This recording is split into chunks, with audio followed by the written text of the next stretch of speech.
বেতন ৩,০০০-৪,০০০ টাকা দিয়ে আপনি শান্তিতে থাকবেন, this will be next to impossible.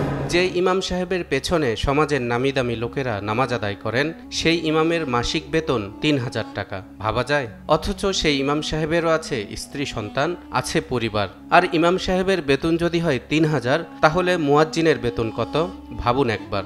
হ্যাঁ দর্শক, বাংলাদেশের গ্রামাঞ্চলের বেশিরভাগ মসজিদে ইমাম মুয়াজ্জিনদের বেতনের চিত্র এমনই। যে বৈষম্যের কথা বলে জুলাই আগস্টের উত্থান পতন, সে বৈষম্যের শিকার হয়ে স্বাধীনতার ৫৩ বছর পর্যন্ত আবদ্ধ হয়ে আছে আলেম সমাজ ও ইমাম মুয়াজ্জিনগণ। দেশের অধিকাংশ মানুষ সরকার থেকে নিজেদের অধিকারের স্লোগানে নানাভাবে দাবি দাওয়া আদায় করতে পারলেও আলেম সমাজ সরকারি সুযোগ সুবিধা থেকে সবসময় অবহেলিতই থেকে গেছেন। অবশেষে দেশের প্রায় ৩.৫ লাখ মসজিদের ১৭ লাখ ইমাম মুয়াজ্জিনকে সম্মানী ভাতা দিতে যাচ্ছে ডক্টর ইউনূসের অন্তর্বর্তী সরকার। পাশাপাশি মসজিদের খাদেমদেরকেও দেওয়া হবে এই সরকারি ভাতা। প্রাথমিকভাবে ইমাম ৫,০০০, মুয়াজ্জিন ৪,০০০ এবং খাদেম ৩,০০০ টাকা করে পাবেন। শুরুতে দেশের মোট মসজিদের ১০% মসজিদে প্রথম দফায় এই কর্মসূচি চালু করা হবে। পর্যায়ক্রমে বাকি মসজিদগুলোকেও এই কর্মসূচির আওতায় আনা হবে।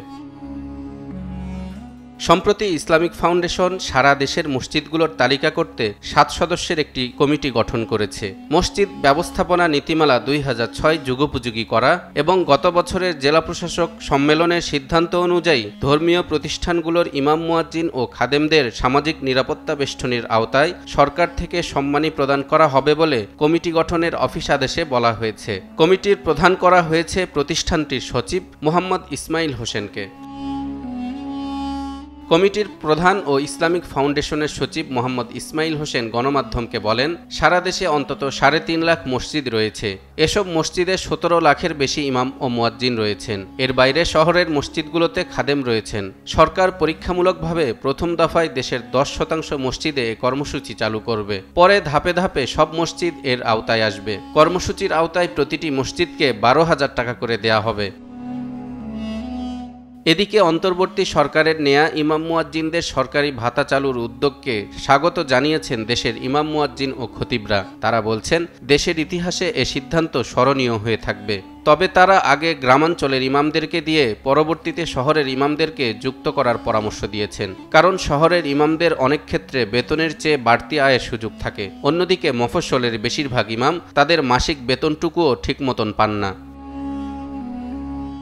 সরকারের উদ্যোগকে দ্রুত বাস্তবায়নের অনুরোধ জানিয়ে তারা আরও বলছেন, মসজিদের খতিব, ইমাম মুয়াজ্জিন ও খাদেমদের জন্য সরকারি সুযোগ সুবিধা চালু করার পাশাপাশি মাদ্রাসার শিক্ষক, আবাসিক ছাত্রদের জন্য স্থায়ীভাবে সহযোগিতার সিদ্ধান্ত গ্রহণ করা হোক। ধর্ম মন্ত্রণালয় সূত্রে জানা গেছে, মসজিদের ইমাম মুয়াজ্জিনদের মতো মন্দিরের পুরোহিত ও অন্যান্য ধর্মীয় উপাসনালয়ের সংশ্লিষ্ট ব্যক্তিরাও এ ভাতার আওতায় আসবেন। তালহা ইবনে রেজা, নিউজ 24।